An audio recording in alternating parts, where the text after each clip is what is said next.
how safe is Equipoise, aka Boldenone, aka EQ? Is it actually safe like everyone says? I'm going to show you.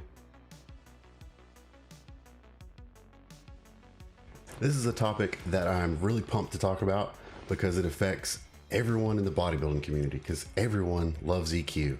And I'm not saying it's terrible, sort of, but I'm going to get into it, okay? Now I'm going to take my face away for this one. We're going to jump right into it. So this is the truth about Equipoise. So if you want to read all this, pause the video as we go along, take some screenshots, save it, look at it later. So what is it? So first of all, it's a steroid that's for horses, all right? It's not even for humans. And it blows my mind how many people don't know this, but it's approved for horses. And I have that in all red. Now it's normally supplied in a vial that has 50 milligrams per milliliter. And you can stop and read all this stuff about the clinical trials. Now, the main thing here, the dosage for horses, the third bullet point, the dosage for a horse is 0.5 milligrams per pound of body weight intramuscularly. It can be repeated at 3-week intervals, okay? Now, it has to be assessed by a veterinarian, and it's not like I'm a horse dude, all right? So I don't know how common this is for people to even use, but nonetheless, so a 1,500 pound horse would use about 750 milligrams every 3 weeks, okay? Think about that. A horse that's 1,500 pounds uses just 750 milligrams every 3 weeks, not every week, but every 3 weeks, compared to a bodybuilder that's 225 pounds taking 800 milligrams per week. Yeah, WTF, like what the heck? Here's some side effects that are listed on EQ for horses. The big one in all caps, not approved for human use. Now, moving on to some bro myths. Here's the one you hear all the time. Bro, EQ, it's super safe, bro. Seriously. No. The truth is, it's incredibly renal toxic, liver toxic, and neurotoxic. I can't stress this enough that the myths around EQ are absolutely ridiculous, because this is the one you hear all the time. It's safe, bro. It's super safe. The next one, you have to take a lot of it to feel it, bro. Like, I hear that. I've said this stuff. I've said this stuff myself. Bro, you don't need 240, you need 800 milligrams, bro. Go take a gram, bro. Then you'll really feel it. Nah, it has a super long half-life, so the delayed onset is why you think you have to take a lot. People take a lot and then it kind of hits them all at once. It's a build-up. You're not going to feel EQ all at once. It's got a 14-day half-life. 14 times 5 equals a 70-day clearance time in theory. So 70 days just for that to get out of your system.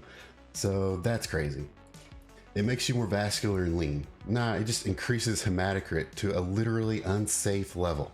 Like, yeah, it does make you vascular. So does a lot of other steroids, but this one, like, this is just not safe the way it does it, all right? Now, moving on, of course, we got to look at some studies on this. Well, I could just be running my mouth lying to you, but of course there's some studies.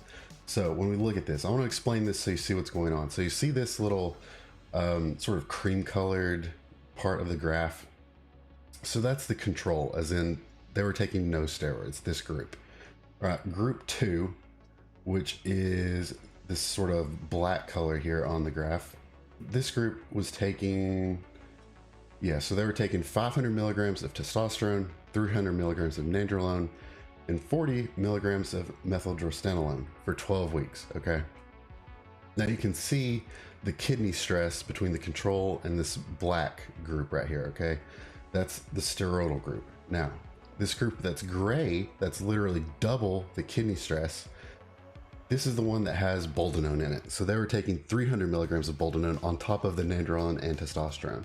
And it almost, just by adding Boldenone, it doubled the kidney stress, completely doubled it. So that should tell you right there that it's doing something that you don't want it to do, and it's completely unnecessary. And when you're looking at this, the kidney stress of 1, I mean, that's doable. Obviously that's not great, but that's doable. But when you're literally doubling it by just adding in 300 milligrams, and no one just takes 300 milligrams of EQ.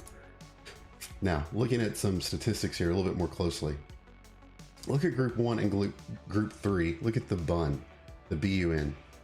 That's within normal range. So the fact that you can take nandrolone and testosterone and your BUN and creatinine are within range, that's awesome, and that's why they're approved for human use. Boldenone is not approved for human use, and if we look at group 2 in yellow, you can see the creatinine is way out of range, and so is the BUN.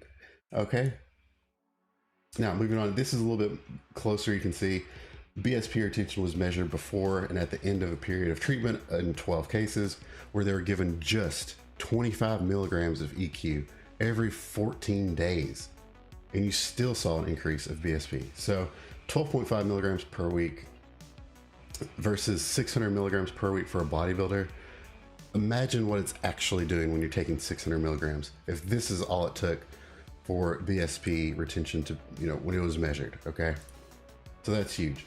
Now this chart, pause this and zoom in and check this one out to take a closer look. So basically, this is a rat study, and comparing this to a 200-pound man, the equivalent would be like 450 milligrams per week.